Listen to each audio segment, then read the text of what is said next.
Muy buenos días. En primer lugar, quiero expresar mi gratitud a Inter-American Institute for Democracy y a su fundador por siempre darle a los nicaragüenses voz en estos espacios y particularmente en el mes de abril, donde se marcan 6 años de la rebelión cívica más esperanzadora en la historia de Nicaragua. A diferencia de procesos fallidos del pasado, donde la ciudadanía salió a las calles en episodios anteriores, alzando un fusil y una bandera partidaria y gritando "Patria libre o morir".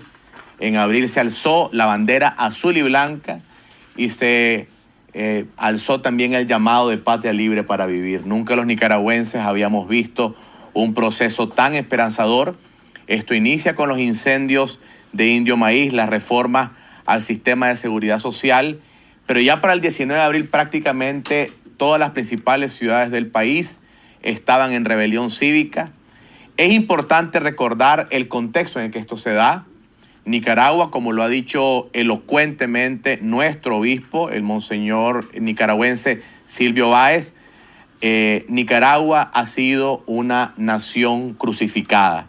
Y ciertamente, a pesar de la nobleza del pueblo nicaragüense, a pesar del trabajo de nuestra gente, durante más de 2 siglos de historia política nicaragüense hemos tenido élites que le han dado las espaldas al pueblo, caudillismos y dictaduras que con justa razón han marcado un sentido de desconfianza de la ciudadanía en la política por los constantes pactos que grupos de poder han hecho a espaldas del pueblo y por el enriquecimiento de aquellos que han ostentado el poder.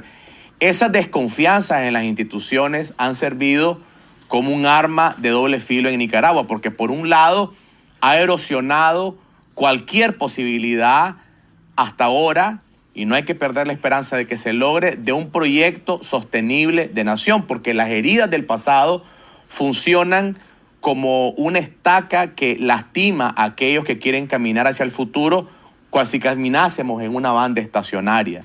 No importa con cuánta intensidad se camine, el reflejo de las desconfianzas del pasado empañan por igual a justos y pecadores. Y esto no es exclusivo de Nicaragua, pasa en toda América Latina, lo que mi estimado amigo Carlos elocuentemente le ha llamado la Torre de Babel, que ha sido utilizado. Pero además en esta etapa es más compleja porque estas calumnias orquestadas por los proyectos tiránicos están acompañadas por las herramientas de posverdad financiadas casi siempre por la injerencia de China y de Rusia y naturalmente del castrismo, desde donde La Habana fabrica estas tácticas. Por otro lado, los populistas y los dictadores aprovechan con gran habilidad esa cultura de la desconfianza y la constante descalificación del otro para promover un clima político donde el autoritarismo se impone sobre la débil institucionalidad que los esfuerzos de oposición dentro del país y en el exilio quieren construir.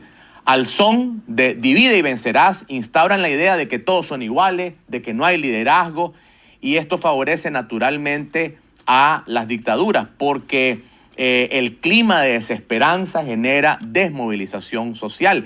Pero es importante decirlo que esto no es nuevo, es el mismo manual del comunismo que se utilizó antes para minar las democracias liberales, para minar a las democracias occidentales. Es un refrito ahora usado con herramientas digitales para instaurar la idea de que los valores de la democracia liberal occidental está atomizado y por tanto no queda otro camino que el autoritarismo. Es por eso que como reflexión inicial quiero insistir en una idea de que estoy seguro es aceptado por todos los que están acá, de la importancia de la unión entre hombres y mujeres de buena voluntad, al margen de nuestras ideas particulares sobre los valores universales de la libertad individual, de la democracia, del imperio de la ley, como el único camino que respeta la dignidad humana. Es por esa razón de que hay que recordar abril como ese efecto esperanzador en donde se rechazó unánimemente a la dictadura sandinista y a las ideologías deshumanizantes sobre las cuales está construida esa tiranía que es sin duda la más perversa de América Latina. Pero hay que recordar de que abril no fue la culminación de un proceso de construcción democrática, como hubiésemos querido. Abril no fue el pináculo de la construcción de movimientos cívicos que pudieron trabajar con calma en el país. Cuando personas como Irlanda alzaron sus voces en los mercados, lo hizo bajo la amenaza de las bayonetas. Cuando personas como Doña Chica o Medardo trabajaron en el país para estructurar el movimiento campesino, lo hicieron bajo el garrote y las balas de la policía sandinista. Cuando movimientos como Nicaragua 2.0, allá por el 2009 y el 2010, hicimos organización en el resto del país, lo hicimos también bajo la amenaza de grupos paramilitares. Y así sucedió con cada uno de los movimientos que se nos puedan ocurrir del 2007 al 2016, enfrentando fraudes electorales, enfrentando incluso asesinatos extrajudiciales, porque Ortega y el sandinismo, hay que insistirlo, vienen asesinando desde hace décadas. Y qué decir, por ejemplo, de la desaparición sistemática de la heroica resistencia nicaragüense, que desde 1990 fueron desaparecidos sin que hoy haya respuesta a muchos de sus dirigentes que dejaron las armas, regresaron a Nicaragua para trabajar la tierra como agrícolas o como líderes cívicos y fueron asesinados, como recordamos siempre el caso de Enrique Bermúdez y de muchos otros. Así que a 6 años de esa explosión de indignación acumulada, gracias a la valentía de jóvenes, gracias a la valentía de campesinos, gracias a la valentía de la sociedad nicaragüense autoconvocada, se demostró de que es posible sacar a la dictadura y de que es posible recuperar la libertad. Esa es la idea con la que quiero iniciar, reconectarnos con el espíritu de rebelión de abril, pero también señalar quizás algunos procesos que se pueden mejorar e incluso desaciertos que no se pueden repetir. Y dado que a posteriori todo es claro o más claro, esa lista de desaciertos son abundantes. No entraré en detalles en esto, pero es imposible mencionar con claridad de que esos cuestionamientos que enfatizan la capacidad de consolidar una coalición robusta son ciertos y hay que aceptarlos de manera autocrítica. Que la crítica de pensar que la dictadura se le puede sacar con diálogo, hay que aceptarlo autocríticamente y decir que eso fue también un desacierto. No solo en la forma en que se estructuró el diálogo, sino en la manera en que la comunidad internacional no logró hacer cumplir a la dictadura del pliego de peticiones que se llevaron a ese diálogo. También hay que señalar con claridad que primaron los intereses económicos de ciertos sectores corporativistas del país para la búsqueda de una solución rápida, para la búsqueda de enfriar las calles, para la búsqueda de desmovilizar la rebelión cívica. Y a los que demandamos más presión, como por ejemplo un paro nacional, se nos acusó de extremistas y se nos acusó de insensatos. Y yo estoy claro que por un lado teníamos una pistola puesta en la cabeza por parte del régimen y por otro lado una comunidad internacional presionando más a los opositores que al mismo régimen. Y quiero recordar, quizás lo hubiese hecho con un tono diferente, pero me arropaba la indignación en ese momento, el 3 de mayo del 2018, cuando en un diálogo público con el secretario Almagro, cuando insistió él de que la oposición tenía que sacar a Ortega por la vía electoral, mis respuestas fueron estas. Estas son las palabras exactas y cito: si la comunidad internacional no nos va a acompañar al pueblo de Nicaragua en nuestra lucha por sacar a Ortega, les responderé con un adagio común en mi país: si no nos va a ayudar, no estorbe.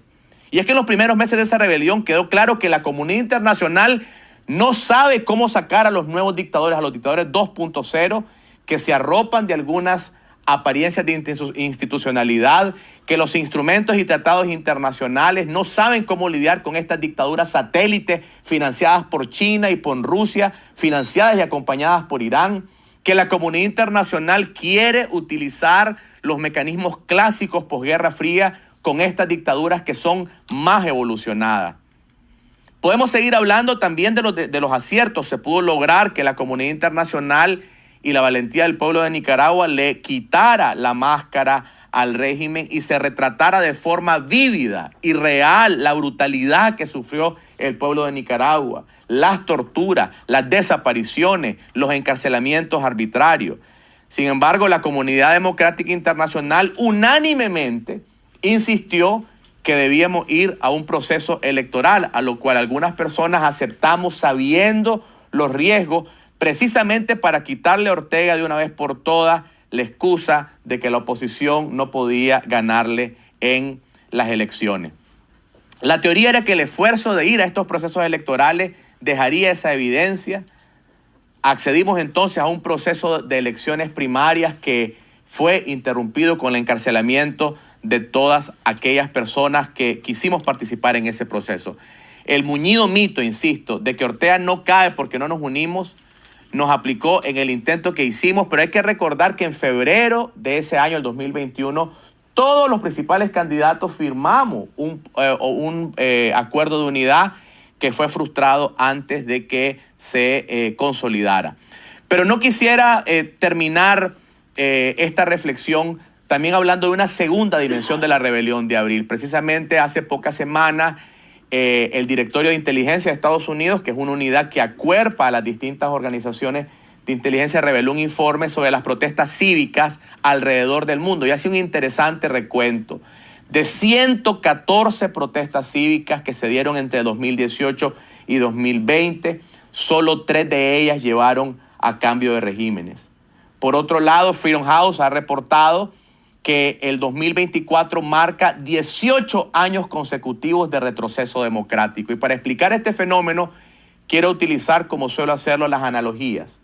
Cuando una semilla cae en suelo fértil y cuando hay buena temporada de cosecha, aunque la habilidad del agricultor sea menor, esa semilla suele prosperar. Y fue lo que pasó con la ola democrática después de la caída del muro de Berlín, donde prácticamente, según este mismo reporte o los análisis de Erika Chenova de Harvard, recuerdan que el 34% de los intentos de rebelión cívica prosperaron entre 1988 y 1992, precisamente porque había un clima democrático global. Esto ha disminuido a menos del 3%, según esta misma estadística. Es decir, estamos en una temporada en cual, aunque la semilla sea fértil, aunque la mano del agricultor sea hábil, los vientos democráticos no están soplando a favor nuestro. ¿Cuál es entonces la solución? Y el primer paso comienza con algo que suena muy subjetivo, pero es fundamental y es mi idea original. Y es que a las dictaduras se les derrota cuando hay una coincidencia de los hombres y mujeres de buena voluntad. Cuando lejos de las diferencias particulares y de las tonalidades, los estilos y las particularidades de algunos grupos se dejan aparte, y es esa unidad de la nación, de aquellos hombres y mujeres de buena voluntad que creen en los principios fundamentales de la democracia, de la libertad, se unen para derrocar a la dictadura. Es importante también señalar un elemento fundamental, y es que las diásporas y los exilios son importantes. Ese discurso de que no se puede hacer nada desde afuera también es algo que hay que desmontar. Yo quiero mencionar mi experiencia personal. Vine a este país siguiendo a mi familia. Parte de mi familia se exilió en 1979 en esta ciudad y en otras ciudades de Estados Unidos. Yo vine pocos años después de niño. Y debo decirles que mi escuela de democracia, mi escuela de tolerancia, mi escuela de cómo la clase media es fundamental en la construcción de instituciones fue en Estados Unidos. Y estoy seguro que los cientos de miles de nicaragüenses que, a pesar de estar laborando día a día para llevar el pan a su mesa y que apartan parte de su tiempo para construir democracia, lo están viviendo también. Pero eso se hace cuando se mantiene el cordón umbilical con quienes están dentro de Nicaragua. Y es importante que todos estos esfuerzos de resistencia tomen en cuenta a quienes aún están dentro del país. Es importante también señalar de que en el caso concreto de Ortega no se le podrá desmontar si se le trata como un problema local nicaragüense. Ortega no es un problema exclusivo de los nicaragüenses. Este ha sido mi mensaje en cada oportunidad. Ortega está íntimamente vinculado con Hezbollah, íntimamente vinculado con los intereses de Hamas y de Irán, íntimamente vinculados con los proyectos desestabilizadores de China y de Rusia. Y quiero aprovechar esta oportunidad para saludar también al senador Marco Rubio, que el día de ayer introdujo legislación que precisamente incorpora este lenguaje. Quiero concluir estas reflexiones insistiendo de que el espíritu de abril está vivo, de que no podemos avanzar a un proceso de lucha y de transición democrática que cometa los errores del pasado que he señalado, que barra por debajo de la alfombra los crímenes de lesa humanidad que históricamente ha cometido el sandinismo y que ponga de lado tampoco, que sería un grave error, el compromiso con la justicia, el compromiso con la no repetición, el compromiso con la verdad, con la libertad de todos los presos políticos. Que el Señor les bendiga y muchas gracias por escucharme.